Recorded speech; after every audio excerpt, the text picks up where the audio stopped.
Mamaya na po pagbobotohan ng House Committee on Justice kung may probable cause ang impeachment complaint laban kay Chief Justice Maria Lourdes Sereno. At kaugnay po niyan, makapanayam natin na naghain ng reklamo, Attorney Larry Gadon. Attorney Gadon, magandang umaga po, si Ivan ito. Magandang umaga, Ivan, and magandang umaga sa lahat ng mga taga-subaybay. Okay, ano ho ang tingin ninyong mangyayari mamaya? Sinabi niyo sa akin early on, nitong paghahain niyo ng reklamo na hindi kayo maghahain ng reklamo kung alam niyo walang patutunguhan.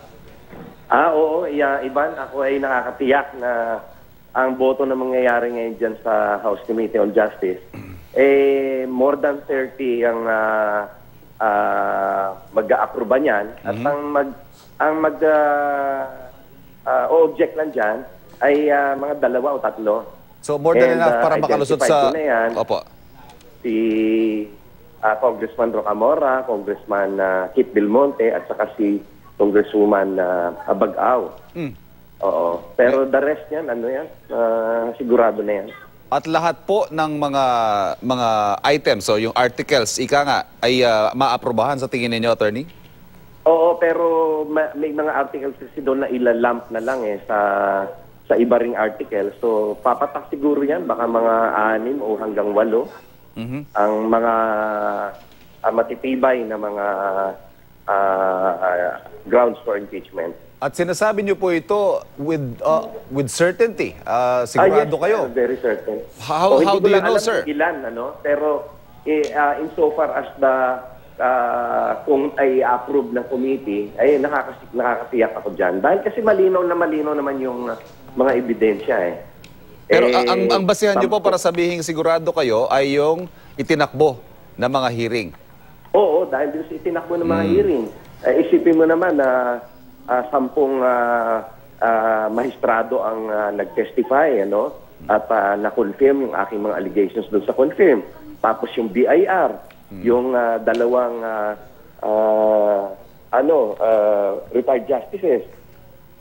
Attorney, ito pong impeachment complaint ninyo, hindi raw muna pagbobotohan sa plenaryo pending this quo warranto petition. Ito ho bang petition na ito, ang sinasabi ng iba, dahil mahina daw ang inyong reklamo, kaya parang, they're covering all the bases, ika nga. Alam mo, yung nagsasabi na mahina yung reklamo, nagbubulag-bulagan lang yun. At saka siyempre, kasi hindi nila matanggap na gagawin sa kanila yan, na kay Justice Sereno. Sobrang linaw ng mga grounds dyan. Makikipagpustahan ako piso to 1 million Ito hong reklamo ninyo... Wala lang tumatanggap ng sa hamon ko Piso, 1 million. Okay. Ito hong hindi pagdedeklara ng SALN ng Chief Justice. Impeachable ho ba ito kung nangyari nung hindi pa siya mahistrado? Oo naman, sapagkat yun na nga ang requirement kasi dyan sa pag-apply bilang Chief Justice ay, at saka kahit ng Associate Justice, kailangan i-submit mo lahat ng SALN when you are working for the government.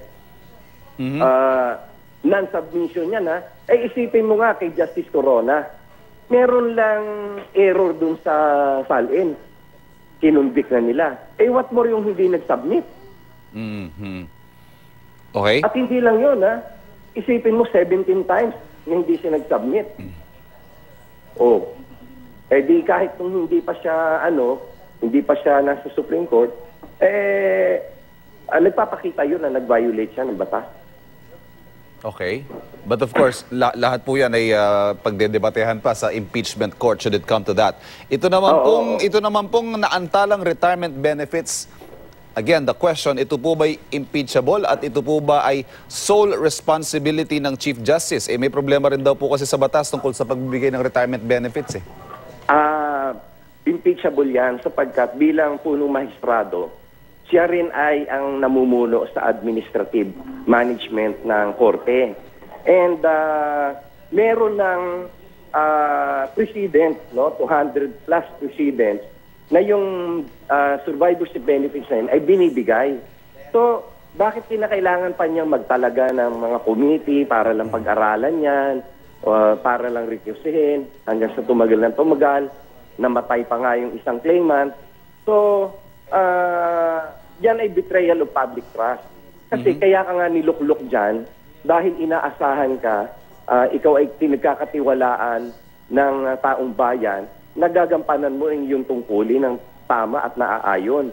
Pero dahil hindi niya kasi naginampanan, so therefore, impeachable yun. At ito po ay sole responsibility ng Chief Justice? Yes, sole responsibility yan dahil kasi siya rin naman ang nagtalaga nung